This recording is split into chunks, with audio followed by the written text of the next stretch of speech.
welcome to our listeners. Back for another episode. Welcome back for another episode. Absolutely. We're back in and on. Yes. And this is probably like we were just saying, one of the best topics we could cover, really. It's so relevant at the moment, isn't it? Yes, huge topic. So we're going to try and condense it down in a solid few chunks for today. Yeah, if possible.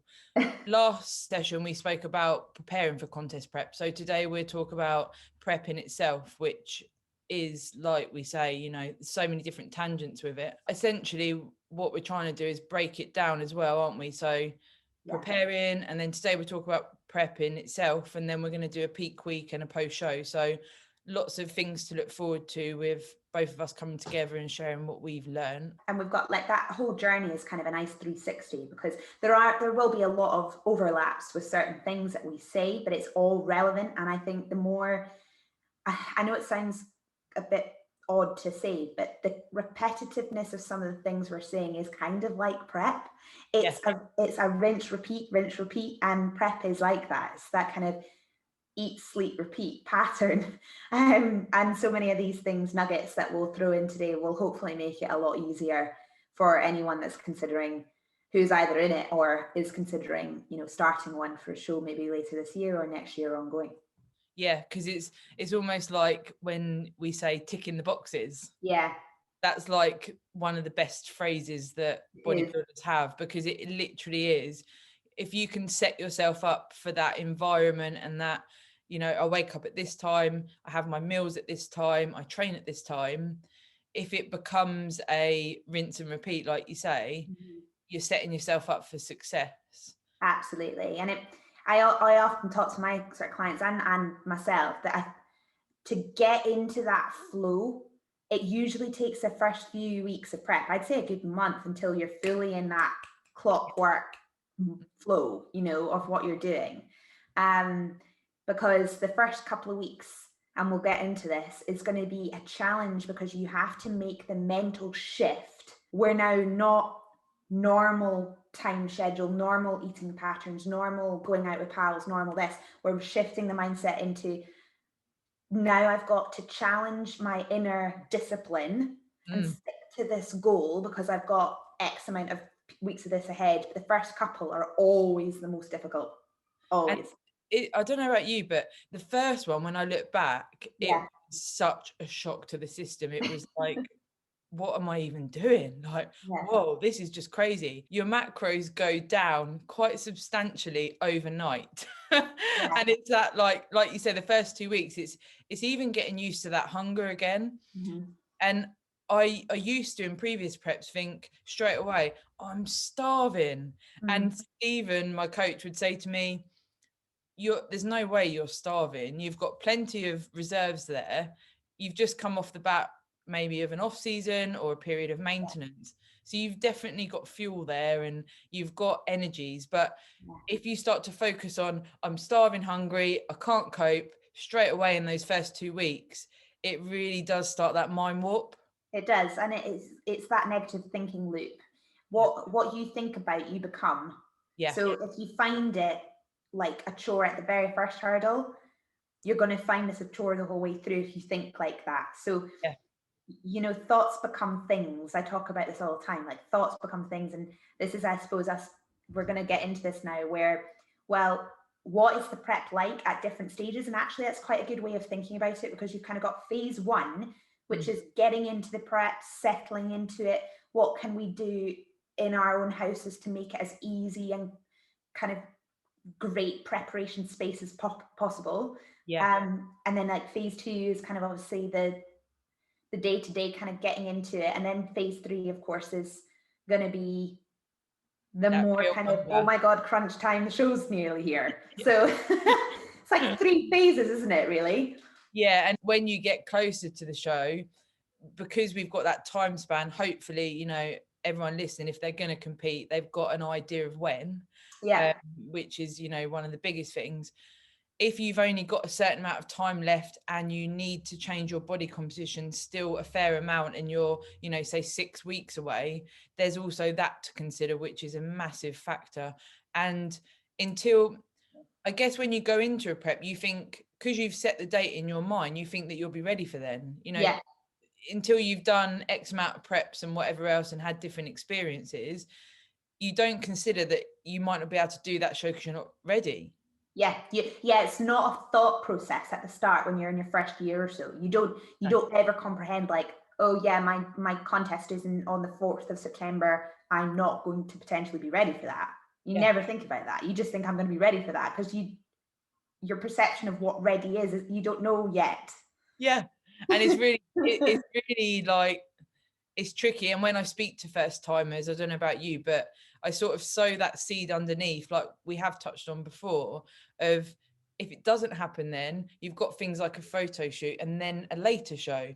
The only massive learning curve I had, and that I would mention, is if you're choosing the last show of the year of the season, then be prepared. If you're not ready, then you've got no other option. Yeah, it's a big lesson to learn. You know, my first 2 seasons, I competed in November shows for both of them, and it was the last show of the season, and the season doesn't start till potentially sort of the end of March the next year. So there's, unless you're going to try and ride out a deficit, which I wouldn't recommend, you potentially have to either do a photo shoot or do nothing. So that's the only thing to bear in mind. The later the show is, the less opportunities you have to reschedule if you need to.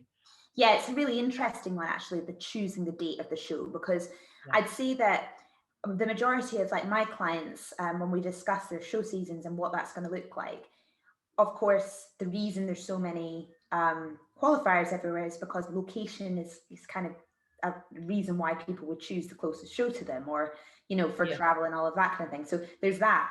But there's also exactly what you said there, where you've got the last shows, which gives you enough, like more time to get ready for. But you've got the flip side of people who want to, like I've got a couple of clients coming in for the early shows this year.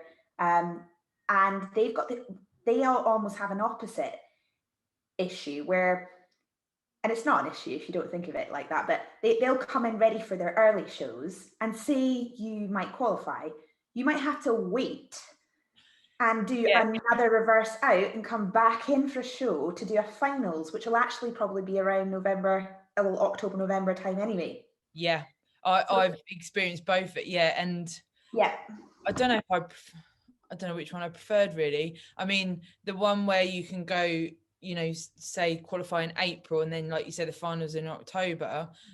When that happened for me, I ended up doing one April, I did 2 in May, and then I did 3 months at maintenance calories and incorporated some sort of off-plan meals and stuff like that, because maintenance kept me where I was, but having a few off-plan meals, my weight went up a little bit, so I was a bit healthier, felt a bit mentally better, and then went straight back into obviously a prep for the finals. And because you don't want to drag out a deficit for like 8 months, because you're not going to come in at your best, you know, for a start.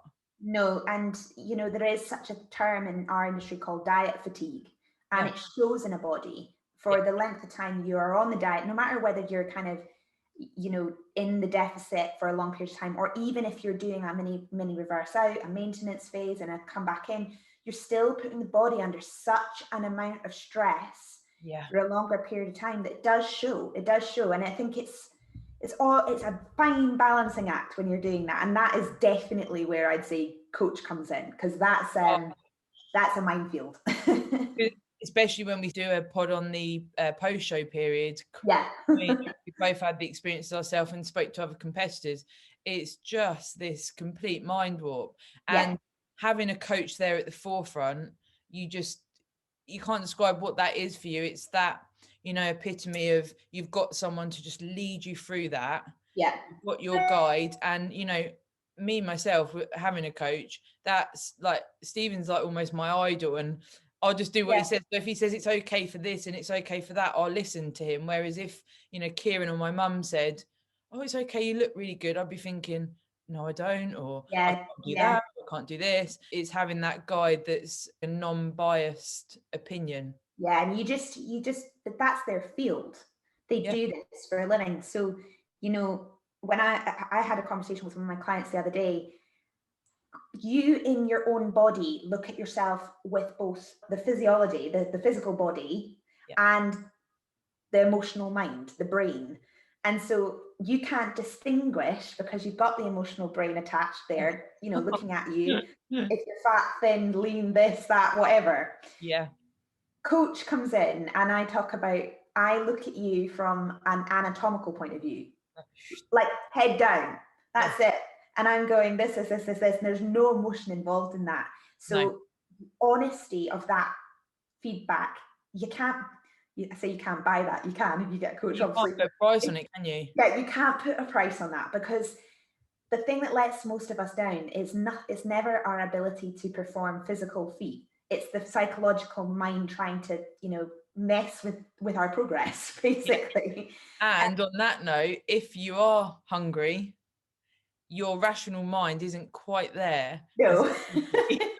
So I once got a tip, as it were, and it's always stuck in my mind, because I carry, like, my last bit of body fat comes from my thighs. Yeah. And you know, it's literally like 3 weeks out. I wake up one morning, it's gone. Every single prep. And when I look in the mirror, I look at my progress photos, I find myself, I used to look at my thighs.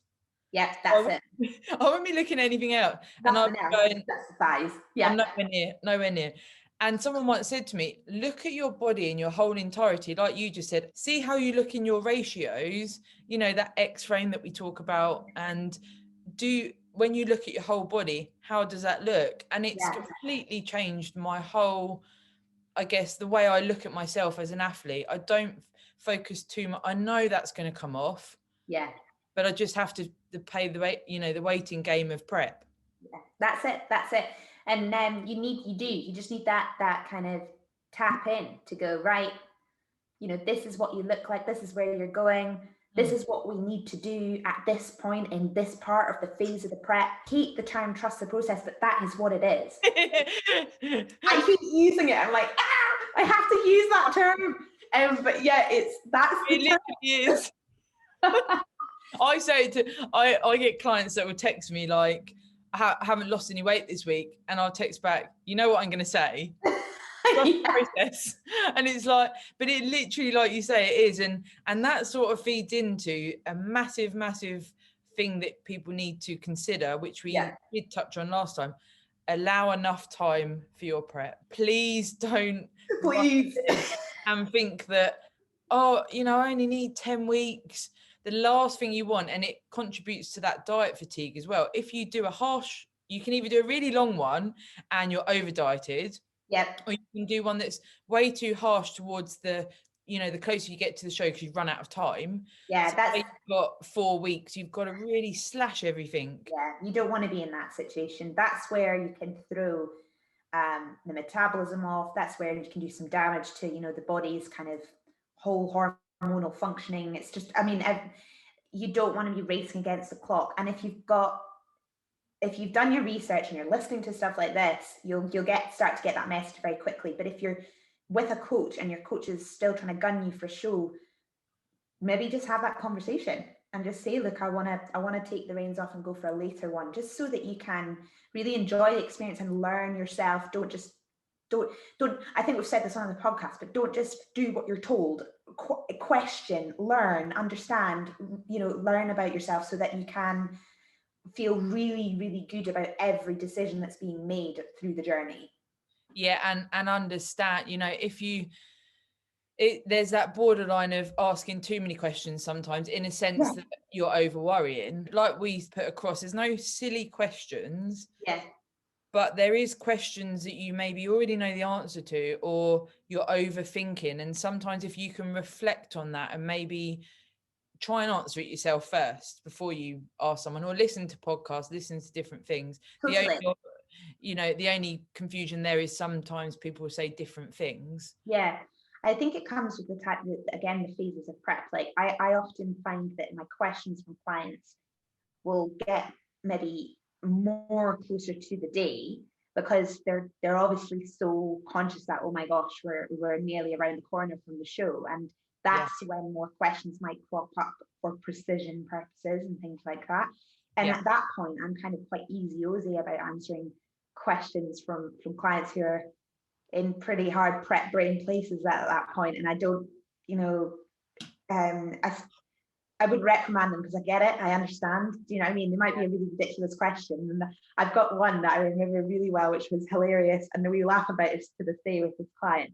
And he asked me, Steff, do I weigh my banana with the skin on? Oh, you mentioned that before, yeah. Because it is those. It's those things, isn't it, where you're just like, actually, probably quite a good one. Stephen says about on peak week, which we will go into more, but this is fun. Like, this was so funny. He's like, reduce what you have of sugar-free items. So, sweeteners and stuff like that, because it can potentially lead to inflammation and bits and bobs. Yeah. And on show day, I texted him and I was sitting there thinking, I'm going on soon. Am I allowed a chewing gum? Yeah. I texted him like, can I have a chewing gum? And he was like, ideally, probably not, unless you need to. But and it's those types of things where you're like, it is though. It's just those little things. You just like, you always have a moment where you overthink something, and then it becomes so, you're like, actually, I don't actually know. And then you have to ask. But it's sugar free. You've got calories. Yeah, I know, it's brilliant. So I guess something we could delve into a bit more is where you touched on there, setting up your environment. Yeah. So in the last pod, we spoke about getting prepared. Some of the key things that we would both recommend is things that, like foods, different things that you've got in your house. If there's foods that are going to potentially make you feel uncomfortable that they're in the house, that you want to have them, and potentially if you're hungry, you're then going to go and eat them. Yeah. I would say try and, it's little things like that. Yeah. Why have them there if it's going to, make you feel uncomfortable? And also a big thing is to let people the closest ones to you or the people that you live with, what you're doing, why you're doing it, and what support you need to facilitate that. If Kieran went and got a massive pizza, and pizza was my favorite food, and he sat there eating it while I'm eating my prep food, it's not necessarily that I'd want to eat it, but it just makes you feel uncomfortable. Yeah, I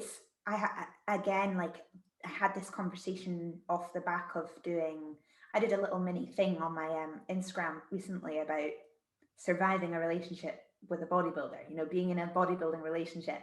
And and that kind of came up. And that question of, it isn't actually ever about whether you want it really or the food itself. It's being mindful in a head saying, look, babe, I'm going to be getting a pizza later. Do you mind if I have it? There's the question already. You're setting the expectation with you where you are. Or maybe it's the question of, I'd like to do something maybe on a day where you have a higher calorie thing and make it feel a little bit better, stuff like that. So it's more shared rather than it just being, I'm going to order a pizza. I'm going to order a pizza. And then I don't know about you, like when you are deep into prep, straight away I'd be thinking, why does he need to do that? Yeah, totally. And it's just one of those things where communication is key. Yeah. It's like super key. And I'm definitely guilty of over verbalizing sometimes, unfortunately. Like literally, sometimes I sort of take myself away from a conversation Kieran and I've had, and I think, holy shit, like what even was I?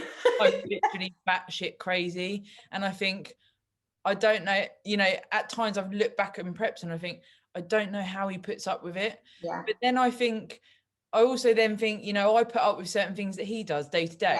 Yeah, and totally. Part and parcel, isn't it? But I do think back and I think, Christ, I flew off the handle completely because he cooked my broccoli wrong. Yeah, I know. And I didn't need to do that. But at the time, like we were saying about facilitating sort of a schedule. At the time, if you've got in your mind you're having your broccoli a certain way. Oh yeah, and that's kind of a big part of this though, is when you're in the prep, these things to you become everything. The way you focus. Yeah, the way you cook your broccoli and the way you like it, because you know that that's what you're eating that day, and everything you're eating has to be enjoyable, because otherwise well, you don't have anything else. And it's like you create a little pattern with the foods that you have on your diet in the way you like them. Like I always have oats in the morning and eggs. For me, I have a little ritual with my eggs and my oats. I have my oats first, I have my eggs second, but I like to whip my eggs and make them all fluffy and really nice. And that's my thing.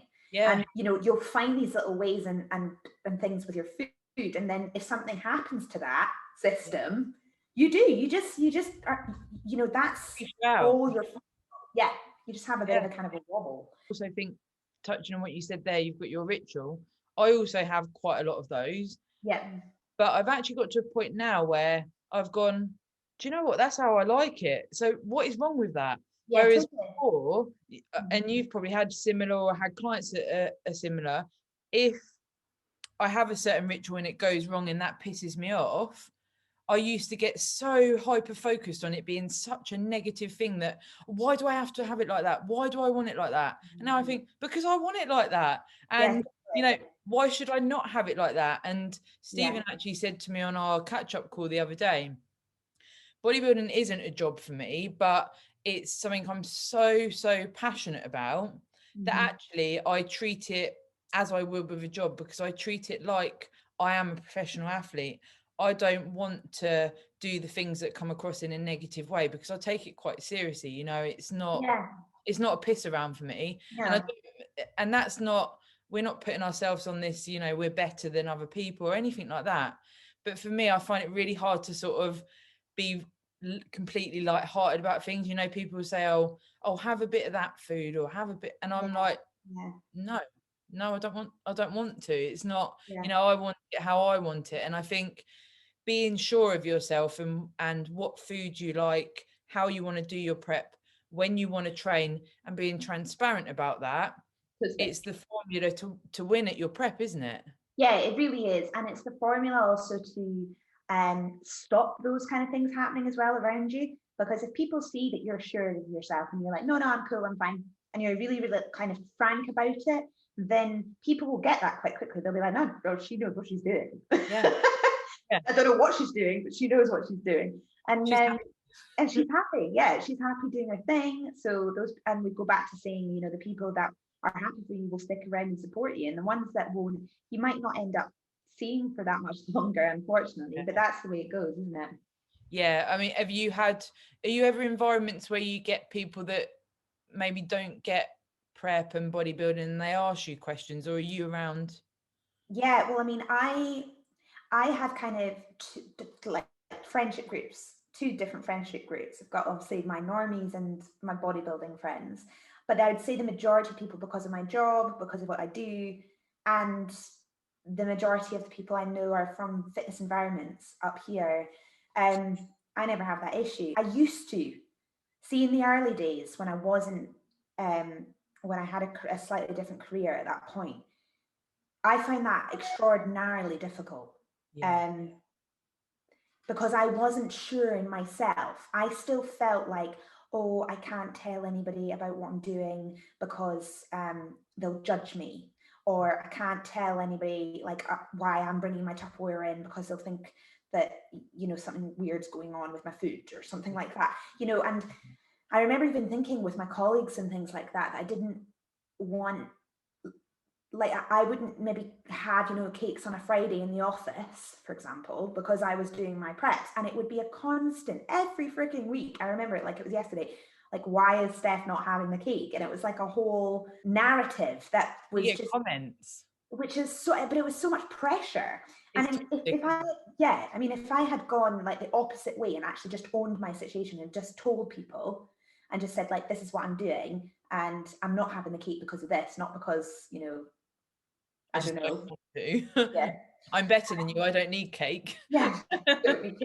On a Friday, it's all right. I have like sunshine outside. It's fine. It's just that's something I wish earlier on that I think I'd been a wee bit more confident in myself, because I didn't believe in myself very much. And I didn't like to be the center of attention either. I didn't really like that. And although I felt I was actually having that attention in the wrong way because I wasn't communicating. Do you know what I mean? Yeah. And it's the take home there, I guess, is that you know, being transparent, but also I find that it's through people's lack of education. I'd say education, but you know, there's probably other words that are a bit more suitable. But if people don't understand what it takes to change your body composition, and they ask you a question that seems stupid to you, it's not because they're being horrible. It's not because I mean, they might be being horrible, but generally, you know, if it's people around you that you get on with and whatever, they're not trying to be negative and detrimental to you. They're asking because they actually don't know. You know, if, a bit like weighing a banana with the skin on, that would never enter some people's, even, you know, their whole life, they'd never question something like that. No, because like they might have never even had the concept of weighing anything. Why would you need to weigh anything? Yeah, it's like I've had people say to me, "Oh, how much protein's in a banana?" And I'm like, "Protein in a banana? Protein in a banana?" And I have to think back and think, well, no, it's not their fault necessarily, because, you know, through the schooling system and what have you, there's very little nutritional information. It may be changing now, but, you know, certainly for me, there's nothing. No. And you've probably had this as well, but there's this misconception that if you, like, I've had normal friends or normal people say to me, "Oh, you're doing that. That must mean you're eating like nothing." And I'm like, "Oh, right," because they think you're not eating anything to get the way you are, and it's complete opposite. It's really amazing though, because it's incredible, because if you don't have any information and you see person A go from this to this weight, you automatically presume that to get to that weight, they must have eaten nothing. They don't eat. Get there. Yeah, and I've had like when I first started competing, and exactly what you described there, I didn't have the confidence to tell people. I wasn't owning it. I was like doing it, but trying to almost keep it under the radar. On the down low, yeah, I didn't want any attention. And I had one guy come up to me once, and I was very slim, like I had barely any muscle mass when I first started out. And he said, "Are you eating?" And I was like, "Yes, thank you. Yeah, I eat 5 times a day. Are you sure?" And I was like, prep brain is here and I'm not rational. What I'm going to do is I'm going to go walk into the toilet and have a moment. But it's trying not to take that on board as potentially a personal attack, because this guy was actually a really nice guy, like got on really well with him. But I also think he'd seen me going from, like you say, person A to person B. There's a dramatic difference, you know. I was very, very lean, so he's probably thinking, he's a dad as well, you know, whatever. It's probably like thinking they're worried. Okay. But then I also thought, you know, I don't know about you, I also had that little seed in my brain where I thought, what if I did have a food disorder and you've just potentially attacked me like that? Yeah, I mean, I can completely resonate. I've had a very similar situation.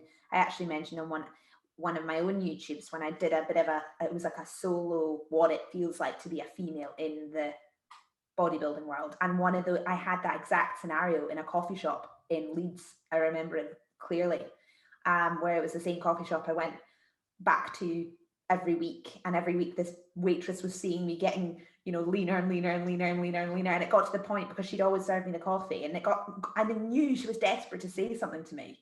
Yeah. And it got like to the point, one of these weekends that I went for this coffee, because it was one of my wee things I like to do, which you'll find you'll do on prep, by the way, which we'll get onto.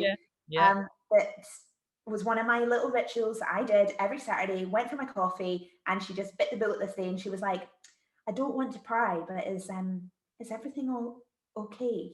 You've been losing a lot of weight, and a few of us are really worried and concerned." And I'm like, "Well, thanks, Leeds Coffee Shop, for your concern, but I'm a bodybuilder." That's what I do. Your territory, isn't it? Like, I'm not like, I don't know, secretly going and doing something crazy or anything like that. But it just showed that kind of mainstream attitude to watching somebody lose weight and only think of it as connected with a problem. It's a bad thing. Yeah. And it's a really interesting one. And it is like you say, it's just a lack of understanding. And in part, media's got a part to play in that as well, because the media is pumping out all this stuff about, you know, you've got to look X to get to be Y. You've got to look this skinny, amazing model that's sitting on a beach at size 6. Yeah. And so I suppose a lot of other generations are looking at that in a negative way and then watching out for it. You know what I mean? A massive tangent here. We were watching the Australian Love Island the other day. Yeah. Guilty pleasure. And we've watched various, don't tell anyone. We've watched various Love Islands and stuff. And I think it was on that one, or it might have been a different one. But a girl came into the villa and all the men, they were all like partnered up, and all the men were like, she is fire. And they were literally like, oh my God. And actually she was, you know, talking about being skinny and what the social media says and whatever have you. She was actually a lot bigger, but all of the men were like, she's got the best body in the whole of this villa. Yeah. And she was by no means, she was probably middle of the road. There was skinnier ones and bigger ones. And I had a moment where I thought, do you know what? You know, when you're in prep and you're trying to get leaner, who cares what other people think, you know, of what you look like? Actually, if you're on track to look at the body composition you need to for your category and for you to compete, why are you worrying that someone might think, oh, her legs are a bit big, or that's a bit big, or that's a bit big? And it gave me that moment where I was like, do you know what? Maybe people, when I am lean, don't look at me and think she's big because I feel like my thighs are big. Yeah. I'm thinking everyone's going, Christ, their thighs are massive. They're definitely not. But when it's that prep brain, and I think it's definitely worth, you know, considering that other people aren't always looking at you to critique your physique. It's your own insecurity sometimes, isn't it? It is your own insecurities. And like sometimes people are just inspired and by the work ethic as well. Like I think it was one of my earlier preps, 2015, and I was so ripped at one point for the shows there. I'd done my shows and I remember going out that night with a few of my friends. My biceps got my whole group of mates shots, right? So I was like, yes, there's pros to these big muscles. This guy had like literally never seen a chick like with that rip. He was like, I just can't believe how lean you are. And he was like, right, shots for this girl with her guns. I was like, okay, I'll do that. It's just amazing really what, you know, and that's why I quite like watching things like Love Island, because one, you completely switch off because it is literally like, you know what's going to happen. Yeah. But also watching human behavior and how people talk about other bodies. Yeah. Oh my gosh. How people look, you know, you look and you think, maybe I'm not that bad. No, you're just not. It's more so now. People are challenging themselves, changing their bodies, doing transformations, doing fitness goals. I mean, bodybuilding now, and more so even just like if you take the kind of more, I would say, attainable looks are more popular than ever now. You know, it used to be that if you'd know one or two bodybuilders here or there, and it would still be really taboo. Whereas now it's like a really common, popular thing to do. Yeah, it's good and bad, isn't it? Yeah, and it is. And there is, I would still say that, you know, when you're in your prep and you're maybe a first timer, if you're somebody who, you know, you're female, you are going to still get the looks and the stares and the questions and the, you must be taking XYZ to look like that, because there's still this taboo around it kind of. And then you never quite escape that. And that's something you just have to kind of just brush off. Like, it doesn't matter. Like, you're doing this, you know why you're doing it, you know what you're doing, and you don't need to explain yourself to anyone. Yeah, and that's similar to what we've said before, isn't it? Like taking the ownership and realizing if you want to explain to someone and you want to talk to someone about it because they've got a genuine interest, then that can be a really nice thing. Yeah, it can be a great conversation. Yeah. Whereas if you're either talking to someone about it and they clearly don't give a shit, and you're I'm on this many macros, I'm not allowed my banana this week. I've got to go to black coffee instead of lattes, and they're thinking, I really don't care. It actually makes you feel really negative. So it's trying to almost assess the situation. And you do get cheerleaders sometimes. Like you say, people are like, you're so inspirational. Yeah, you do. But they don't need to know what your cardio is and what your macros are. Whereas some people like to know that. So it's like that. Yeah, I mean, I've had some funny situations. Like I've had a prep where the gym I was training in for that particular prep, there was a guy in the gym and all he wanted to do was give me a spot. That was it. He was like, I know, it was so cringe. But at the same time, he was so into the bodybuilding. Oh. And he loved it. And he was like, Steph, do you need a spot today? You know, he was just like that kind of guy. And me giving him a spot made his life. Like literally made his life.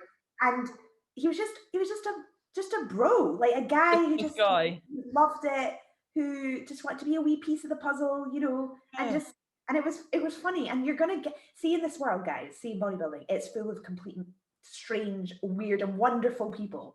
But it's, you know, you've got to embrace it. You're going to meet people along the way that are just so passionate about different things and will teach you and have a laugh. And you've also got to watch out for the weirdos, mind you. But just like, you know, the Instagram DMs.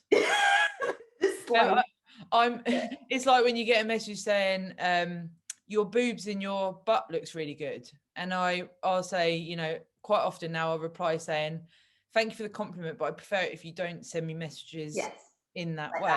Yeah. Oh, well, no, I'm just talking about your aesthetics. What, my boobs? Yeah, that word is like, do you think that's maybe inappropriate way to be discussing my body? It's like, if we can, you know, if you keep messaging me like this, I'm gonna need to block you. But again, it's that taking that ownership of, you know, what you're comfortable with. Some bodybuilders might be okay with getting messages like that, and it's again, you know, how you set yourself up and how you portray yourself. Yeah, and I think there's a part of it that you've got to like realize what you're doing here. You know, like you are an aesthetic against the norm. Does that make sense? I'm trying to find a good way to say it. But like you've also got to like accept that you are going to attract certain viewers sometimes. And you've got to be really mindful of that, because if your content, and this is veering off again, but like if your content that you put out is fitness related but still has an element of that kind of sassiness to it, you are technically, you know, you're going to get that. You are going to get that. But if you're going the completely other way, you know, where you're just using fitness, but you're actually showing pictures of you like gyrating against a camera, that's a different story altogether. And that goes on all the time in our industry. And it's one of my pet peeves, because it unfortunately brings the females who are trying to have a very positive voice in the educational fitness realm, brings us down, because it portrays all of us fitness chicks as these girls that are just going to take the clothes off and do whatever. And that's not the case. But then you've got it's all relative. You've got to accept that you're doing something that is a little bit, I'm putting myself out in that way. Yeah, because you know, like my check-in photos when I'm doing a back shot, if I post that on my Instagram, you know, I'll put a thing about like, this week I'm really happy with my glutes are coming in and stuff like that. What you need to appreciate with that is those of you that are listening and maybe get the pressure from social media, is people see the picture and they see like my check-in, that's all they see, they like it, and they might comment on it without reading, this week's been really good, my glutes are coming in. They're thinking she's got a nice ass. Yeah, exactly. And that is it. I mean, you know, platforms like Instagram, they are visual platforms. They are created to catch your attention. And of course, you see the more captivating the pictures, the more likes and kind of stuff they get. Like I was talking to I've got a social girl that does some work for me, and we were talking about content, and I was like, right, I'm going to put my educational post out here. I'm going to put my maybe Throwback Thursday here, you know. And so I put them both up, and I'm expecting my educational one to be like, everyone's really interested in this, and then the other one where I'm like Throwback Thursday to when I'm in a bikini, I'm absolutely ripped to shreds, and I'm basically like pouting, and like you can basically see the sweat dripping off me, you know. It's like that one was off the chain. But it is, isn't it? It's like, you know, I try and I like to like feed in some educational stuff on some of them, and then other ones I'll just put something that might be inspirational to someone. Because that's us, isn't it? You know, that's it. And it's like, I think if we draw it back into like contest prep, when you're in the contest prep, I really recommend to my guys, document the process. Like, if you love using Instagram, use it. and have fun with it, because that will give you something to do, and it'll be really like fun for you to track the progress. And if it's something that like really motivates you, then schedule, you know, time on your social media apps during your day, so it's not just mindless scrolling and then you get lost in it, but just you know, schedule it. But then there's the flip side as well, isn't there? It's just the, don't go searching for your competition. Don't go searching for like people who, you know, are 20 million years ahead of you in the field, and then compare yourself to them, because that whole comparison mindset can start to get a little bit scary when you're in the depths of prep, if you're looking at that stuff. Yeah, because when we do the peak week pod, we'll talk about that a bit more, because definitely some experiences I can share with massive social media pressure in that you know, final week. It's complete mind warp, but always it's what we always come back to, is making it that intrinsic journey, isn't it? Yeah, it's got to be always got to be for you. You got to just like shut the world out, focus on your goal, and be the best version of yourself. And setting up, like you said, your environment earlier, getting rid of foods that you know might be temptations. Something I love to do as well is I like, prior to a prep, to go out and buy all nice new fresh Tupperware and get everything like ready. And then other things start to come in, like baths become really important to me. All those sorts of little things that, you know, you're not going to be going out for food and having a glass of wine on a Friday night. So you need to find other things that are maybe just going to help you chill away from the actual training and the dieting and the focusing on the contest, and actually give you some well-being time as well. Those things are kind of really important. And setting up that schedule, isn't it? Yeah. It all falls into that umbrella of setting up a schedule that, you know, when you are hungry, when you are overtrained, when you are quite irritable, if you've got I train at this time, I food prep on these days, I eat at these times, have my bath at this time, I do my yoga, do whatever it is. If that is set up and it works for you within your commitments, and also you can let the people you live with, that you work with, what that schedule looks like, there's nothing wrong with that. You don't, you know, back to when we said, you almost feel ashamed that you are in this rigid schedule. But then I've definitely got to the point now where I'm like, I love my schedule. Why should anyone take that away from me? What is wrong with that? You know, I love bodybuilding. I love competing.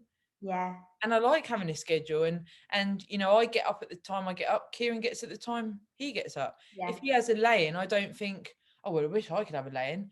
I've done all my steps and everything by the time he wakes up, and I feel really good. But I also equally don't need to say, well, I've done 12,000 steps. You haven't done anything. Yeah, exactly. Own the choice, and then don't let other things, don't be negative or unnecessarily critical of other stuff, because you don't need to be. And you don't then need to also then rub what you're doing in other people's faces, because that's the wrong connotation as well.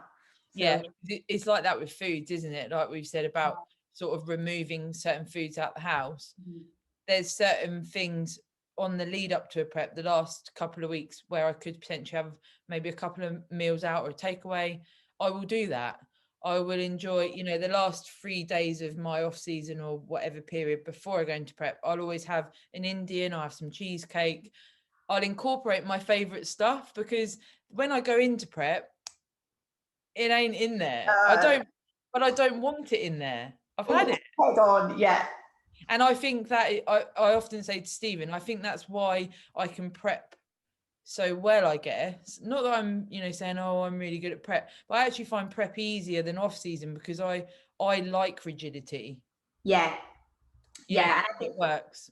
I think there's going to be those people like you, Sarah, who can snap into it super quick, and then there's going to be those who don't, and then the myriad in between who I always kind of come back to with the, you know, with myself, but also with the many different clients I've worked with.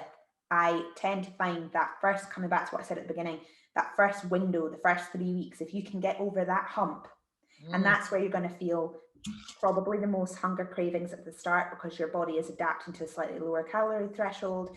That's the time where you've suddenly, at first it's all exciting, you're like, yes, I'm going into the prep, but that's when the reality kicks in as well, and it says to you, you know, you've just committed to this, but actually now you've gone week 3 with no foods off plan, and this is starting to get a bit hard. This isn't, you know, like the spring chicken at the very beginning. This is the kind of reality hits part, and then the rest of it is I think the realization that it's not, I don't want to make this sound awful, it's not all like sparkles and rainbows of prep. It's tough, hard work, and it's going to challenge you more than you know. And I think you've got to embrace that really quickly. Otherwise, you'll find it very hard. And I think that's something that a lot of people can learn from coaches or people who've been through it themselves. That's why we're here talking to everybody as well, isn't it? Yeah, because there's certain things that I forget until I go back into a prep and I think, oh, last time I prepped, I took that out. So even, like when I'm about 4 to 6 weeks out, I don't do things like, I don't see my chiropractor, because actually I can't handle the healing crisis after. And previously I would have thought, I'm a soldier, I am fine. But I'd have a treatment and I'd sometimes come home and it's literally Christ. But then it would last maybe like 4 days. And that, you know, a healing crisis ideally would be no more than sort of 48 hours from treatment. And, you know, it's things like that I haven't learned until I've done them. And then I've thought, you know, I'm just not strong enough to take a chiropractic treatment in the, you know, 4 to 6 weeks out from a show. But there's nothing wrong with that. And it's trying not to think, oh, I'm going to soldier through everything. And it's a bit like when I go and get my bikini fitting done from Black Ice. So that's like Manchester. So for me, that's like 4.5 hours drive there. My friend takes me, we do the fitting and then we drive home. So it's like, you know, 10 hours or whatever. And that's sort of 4 weeks out. Something you do have to consider if you're going to go and get a fitting and it is far away. That journey literally fucks me. Like, it would. Oh my God, it would. And I mean, shout out to Mandy at Black Ice, by the way. I'm just going to put that out there. She's literally the best woman on the planet for bikinis. Like, I wouldn't go anywhere else, literally. I literally, like, I don't think she could do anything wrong. She's just ridiculously good, and she's just an awesome chick as well. She's so cool. But yeah, I mean, I think being mindful of travel or big things, you know, towards the mid to end of the prep, you've got to really be, you should really be thinking about limiting the amount of trips that are going to put you cognitively and physically under pressure, because that is, like you say, it can take you a few days of recovery. You know, at that point, you are deep in the trenches there. Some people sort of say, is prep, you know, because prep is unhealthy, although we try and make it as healthy as we can for what it is it a good thing long term? Should people do it? And there's that sort of age-old argument, is there, that, you know, why are you doing that to your body?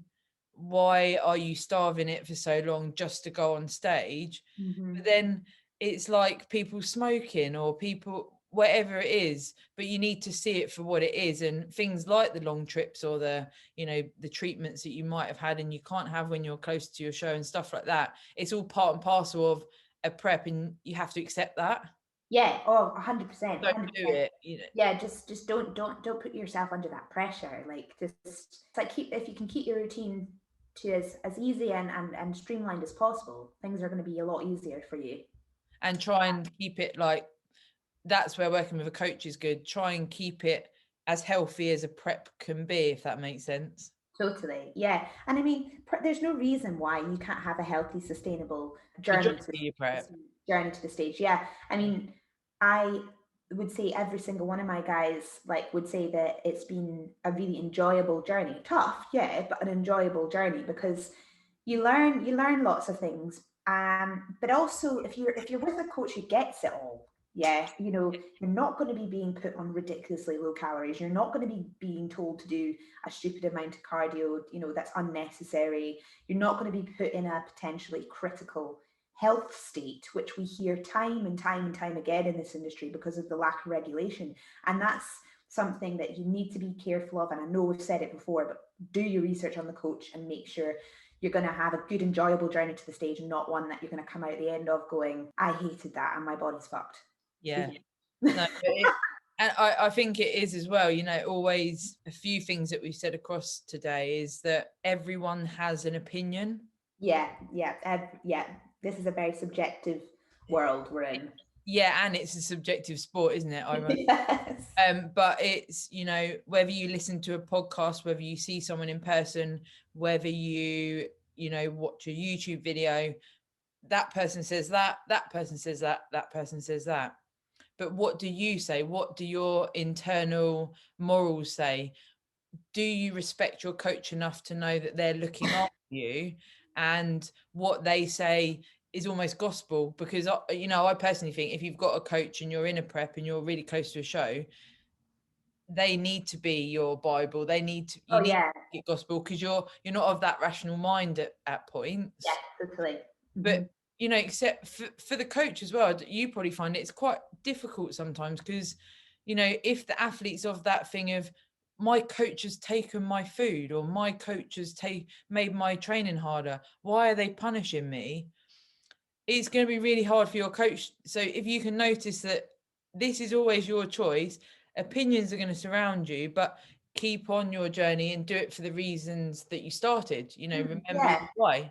Yeah, I mean, it's an interesting one, because from a coaching perspective, I've never actually had, unless any of my clients have said this maybe to their friends and everything from behind the scenes, you know, like, oh, Steph and Andy have taken this out or done this. I think we always set our guys up with the expectation that is, prior to anything happening, they know that the phases are going to get more challenging. And I'll openly say, this is the period of time now, whatever name I'm using, I'll take somebody who I've just said this to.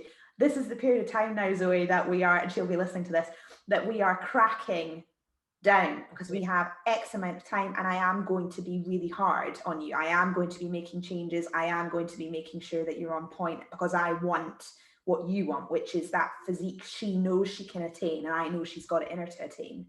So there's an element of level up at that point where I have to come in with a slightly more intense coach hat on, because they need that from me, and I need to give, and I need that from them as well. So it's like there's ebbs and flows in coaching. Be really ready to kind of understand that a prep can be a very, very good cathartic journey done well with somebody who's got your best interests at heart, because it'll have ebbs, it'll have great parts, and it'll have very challenging parts, but the right coach will help manage those bits. Yeah. So when you have your clients, so say you've got a client that's got, you know, next week, you know, their macros are going to have to decrease and their cardio is going to have to go up. Would you tell them sort of a week before, or do you just tell them? Yeah, I would usually say, you know, well, here's where we are this week. I want to see what happens depending on what we've done. But the likelihood is that I'm going to be dropping this. So I want to prepare you for that for next week. Just so that people have got time to adjust. If you just crack a massive like bomb right in the middle of their check-in, like, right, this isn't working, this has to go. It's almost like, well, where's that dialogue and narrative come from? Yeah, what have I done wrong? Yeah, what have I done wrong? And exactly that. And I think that's why I do all my check-ins face to face like this, like I'm talking to you, because you can get so much more information from a conversation, from a dialogue, than you can from just like a message, for example. So, you know, things like that are going to be vital to just prepare the mindset for changes to come. Yeah, definitely. I think as well, you know, for people listening that have got coaches and whatever, it's remembering that when your cardio does go up or your macros decrease, it's not because you've done something wrong. No, you've not done anything wrong. It's because we want the best for you. Yeah, and you know, I'd almost in previous preps go to bed the night before thinking, I've got my check-in tomorrow. Is Stephen going to say, if this doesn't happen by next week, we're probably going to have to look to drop things down or increase training?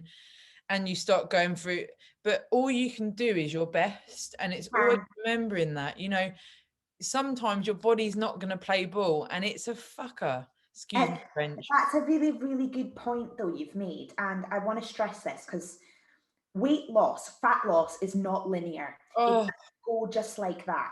It goes sometimes and then like that. Yeah.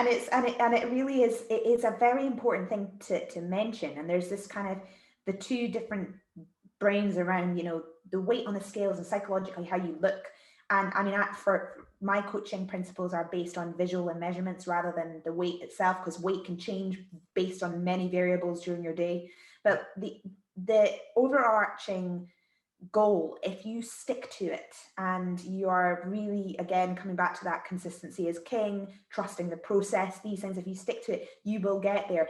But not to expect huge chunks to just literally drop. It's a patience game, and it's a do the work game. Don't, if you've got, this is obviously only if you've got a coach who's prescribed a certain programming, don't go adding in tons of cardio or tons of steps or dropping food out, not potentially telling coach, thinking it's going to work, and suddenly you're even worse off in the place that you began.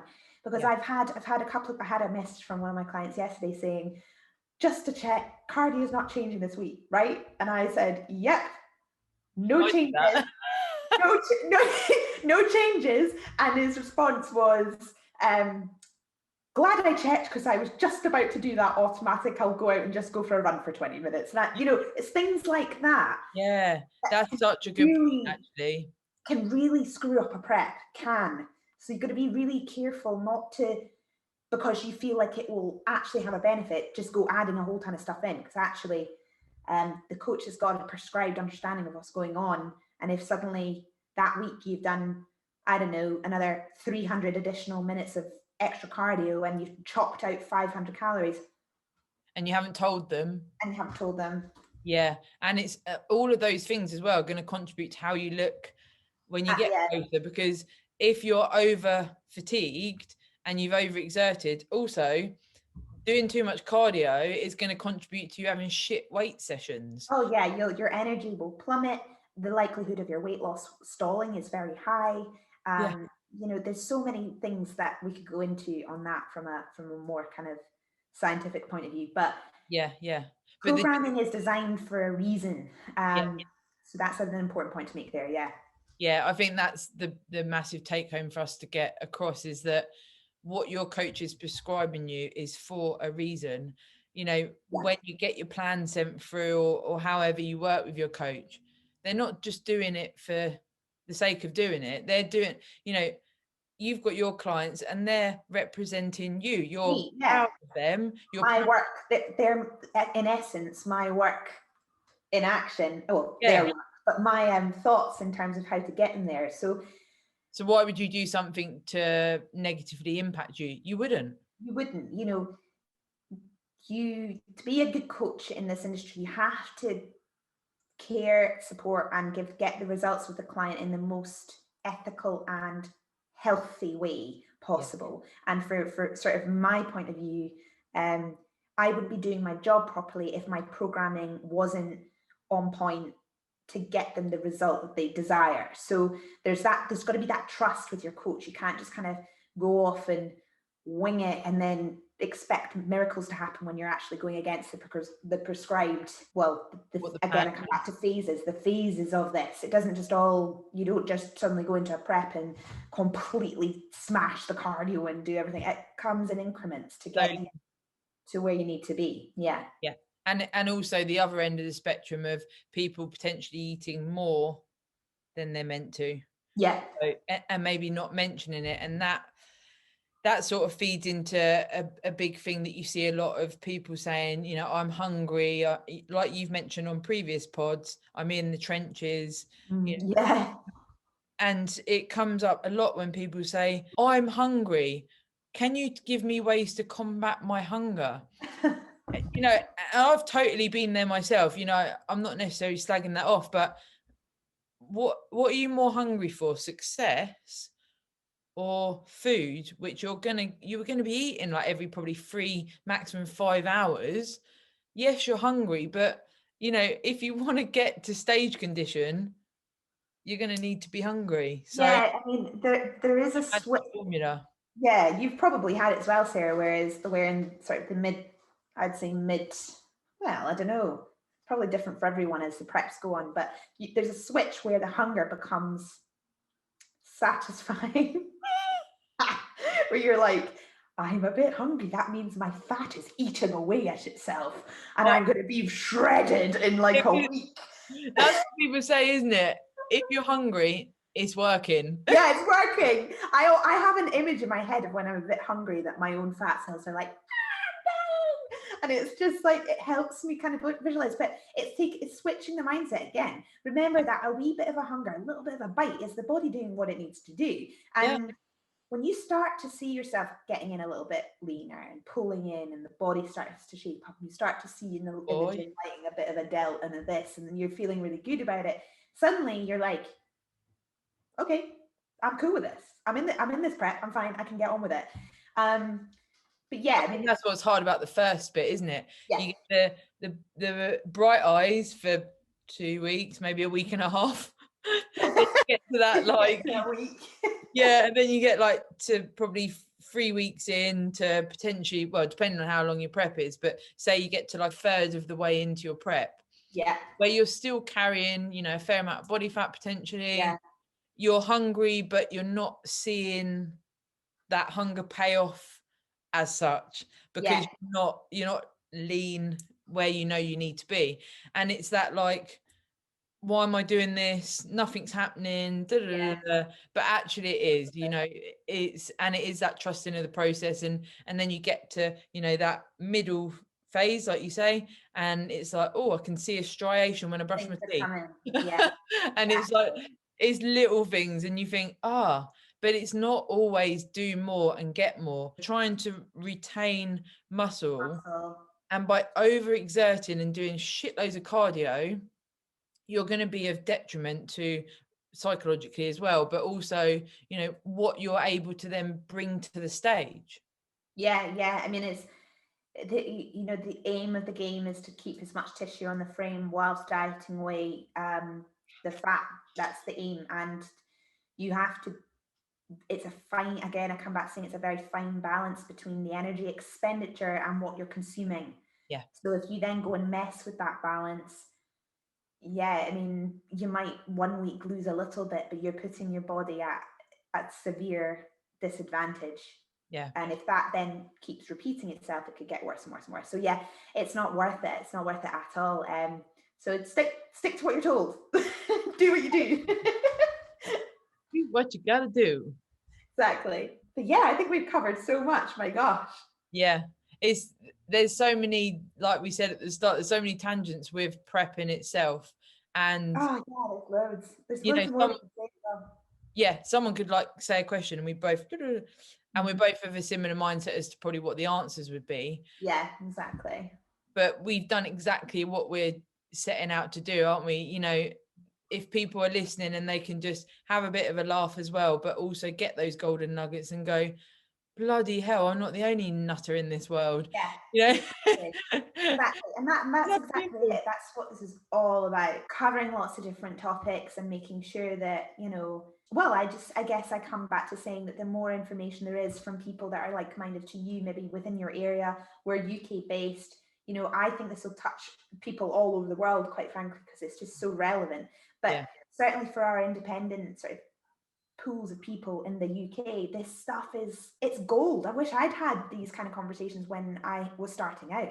Literally, we've said it before, haven't we? Like, it would have just been so helpful to understand more rather than feel really alone. Like if I go back to my early days, like I was so isolated with the beginning of my journey. Like I couldn't really speak to anybody about it. I kind of doubted myself. My normal friends didn't get it, you know, like all these kinds of things. And you do almost kind of internalize that stuff. And if you are more sure, confident, I'm doing a show, it's just my journey, I don't need to be, you know, Miss Olympia right now, you know, I can just literally do this journey for me and challenge myself and listen to people who've done it before and work my way through this, then it'll be such a great experience that you can then filter into other areas of your life. So do your contest prep, do the contest, see how you feel. Totally, you know, that's it.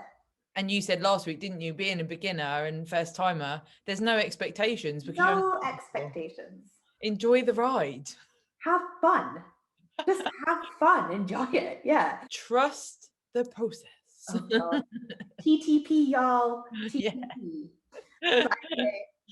So next time we're going to talk about Peak Week, but we've also got a couple of guests lined up that we'll keep secret for now, but really cool guests that we're going to go into some sort of psychological things that other athletes and other people have experienced, and hopefully just keep, all we want to do is touch different people on different walks of life where they share the passion of bodybuilding like we do.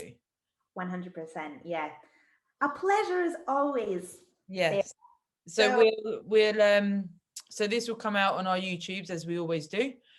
And then for me on Instagram, it's Sarah parker-hatchard, and I'm more than happy to have messages come through, or, you know, tag us. If you've watched any of our videos and you can tag us, it's awesome, because then that might then lead to, you know, one other person even watching it and get something. So anyone that shares would be really cool as well. Absolutely. And I'm the same. Steff, Noble Figure Pro, or Pro Prep Coaching. Go check us out. And screenshot, share, do whatever. It's really cool, isn't it? Because since the first one, we're definitely getting more people that are actually, you know, messaging us saying, I really enjoyed the video. And it's like, people are enjoying listening to us. I know. This is pretty cool. Right. But it's always been that aspiration of ours, isn't it? To just, it has. We've got no expectations from this. And totally. You know, help people. Two competitors chatting shop, and that's what I love. So hit subscribe, guys, if you love these videos, because you'll get notifications to actually know when we're doing them. We're pretty much trying to get them out every couple of weeks at the moment, aren't we? So as always, any topics, any things you want us to chat about, even if it's super specific, we'll talk about it. So drop us a comment below and we'll catch up with you soon. No question is a silly question. Exactly it, Well, awesome to chat with you again, Steff. And you, Sarah. Till next time. Bye.